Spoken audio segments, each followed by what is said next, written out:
ஓம் ஸ்ரீ குருபியோ நமஹா. ஸ்ரீ மகாபெரியவா சரணம். மகாபெரியவா ஸ்ரீமடத்தில் இருந்த சமயம் அது.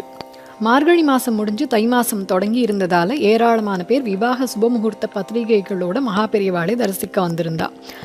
வழக்கம் போல எல்லாரையும் ஆசீர்வதிச்சுட்டு இருந்தார் பெரியவா.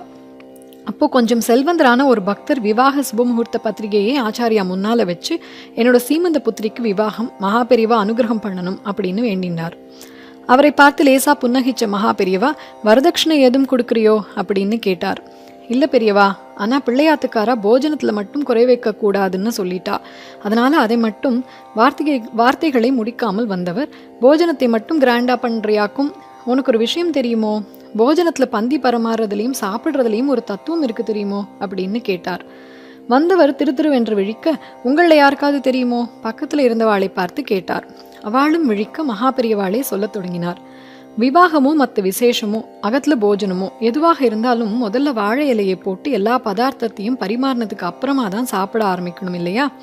பெரியவா கொஞ்சம் நிறுத்த, சாப்பிட்றதுக்கு முன்னால் செய்ய வேண்டிய சாஸ்திர விஷயத்தை சொல்கிறாருன்னு நினச்சிட்டு சிலர் அவசரமாக குரல் கொடுத்தா. பரமாறிட்டாலும் உடனே சாப்பிட ஆரம்பிச்சிடக்கூடாது. பரிசேஷனம், அதாவது சாதத்தை நம் உடல்ல உள்ள பிராணன், உதானன், அபானன், வியானன், சமானன் என்ற வாயுக்களுக்கு அர்ப்பணம் செய்வது. அதை பண்ணிட்டு தான் அன்னத்தை சாப்பிட ஆரம்பிக்கணும். சிலர் சொன்னதை கேட்ட மகாபெரியவா மென்மையா சிரிச்சார்.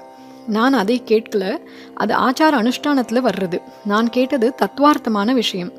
அதை நானே சொல்லிடுறேன். போஜனத்துக்கு உட்கார்ந்ததும் முதல்ல பச்சையா வாழை இலையே போடுவா. இது வாழ்க்கை பசுமையா இருக்கணுங்கிறதுக்கு அடையாளம். அதனால தலைகணம் வந்துடாம மனசை சுத்தமா வச்சுக்கணுங்கிறதுக்காக உடனே அதுல ஜலம் தெளிச்சு சுத்தி பண்ணுவா.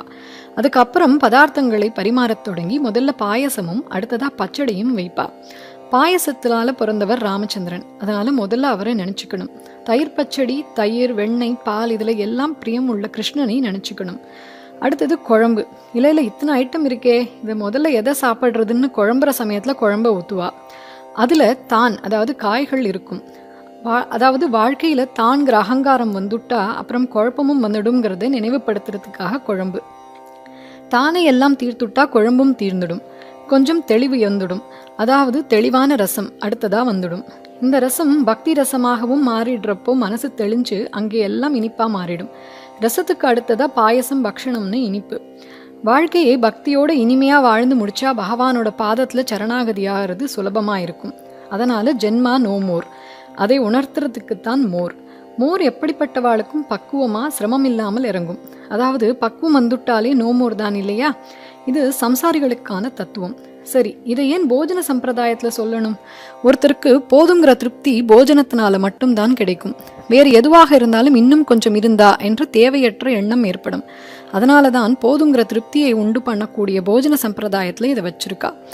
சாஸ்திர சம்பிரதாயங்கள் தெரிஞ்சவா, வேத மந்திரம் படிச்சவா, இப்படிப்பட்டவா மட்டும் இல்லாமல் சாதாரண பாமராலும் தெரிஞ்சுக்கிறதுக்காகவும் இப்படி ஒரு சம்பிரதாயத்தை போஜன விஷயத்துல ஏற்படுத்தி வச்சிருக்கா.